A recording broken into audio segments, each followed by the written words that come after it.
Donald Forrester Brown VC was a New Zealand soldier of World War I who was a posthumous recipient of the Victoria Cross, the highest and most prestigious award for gallantry in the face of the enemy that can be awarded to British and Commonwealth forces. Brown's Victoria Cross was the second won by a New Zealander during the war, and was the first awarded for actions on the Western Front.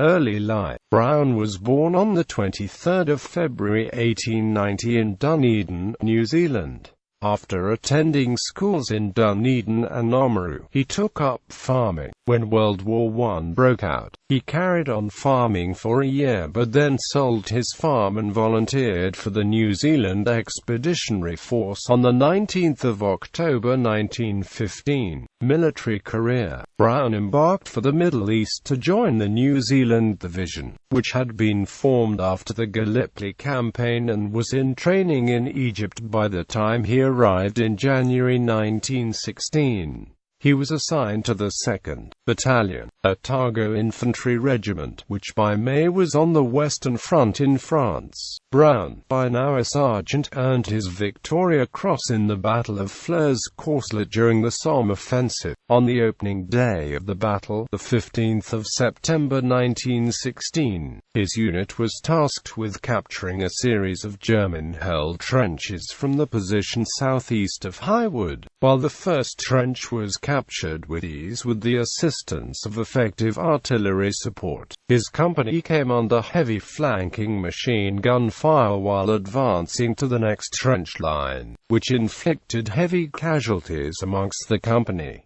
Brown, together with another soldier, Corporal J. Rogers, attacked one machine gun post, killing the crew and capturing the gun. This allowed the remaining soldiers to regroup and prepare for an attack on the next trench, but during a covering artillery barrage they once again came under fire from a machine gun post. Brown was amongst those who attacked the second machine gun post, swiftly dealing with the threat. Once the covering barrage lifted, the New Zealanders advanced and successfully captured the next objective, the switch line. Brown was key in immediately improving the existing defences in preparation against a possible counterattack. The following day, his company along with the remainder of his battalion was relieved and able to withdraw. Brown's company lost 123 men from its initial complement of 180 during the opening day of the battle. The Otago Regiment was back in the line on the 1st of October for the Battle of Latrans Loi, in an attack on a German strong point near Court l'Abbé. Brown was again involved in the seizing of an enemy machine gun post which was holding up the advance. Moving forward on his own, and armed only with a pistol, Brown attacked the post, killing its crew and capturing the gun. This allowed his fellow troops to attack and capture the strong point.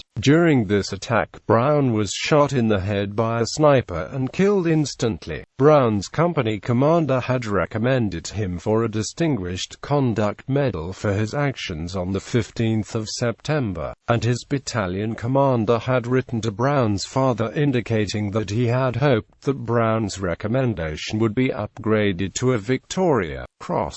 However, with Brown's death it was not until the officers of his battalion started agitating for a Victoria Cross nomination that any progress was made. The award of the Victoria Cross to Brown, the first earned by a soldier of the NZDF on the Western Front, was gazetted on the 15th of June 1917, and it was duly presented to his father by the 2nd Earl of Liverpool, New Zealand's Governor-General, on the 30th of August 1917. Brown is buried at Warlencourt British Cemetery, France. His Victoria Cross is held by his family.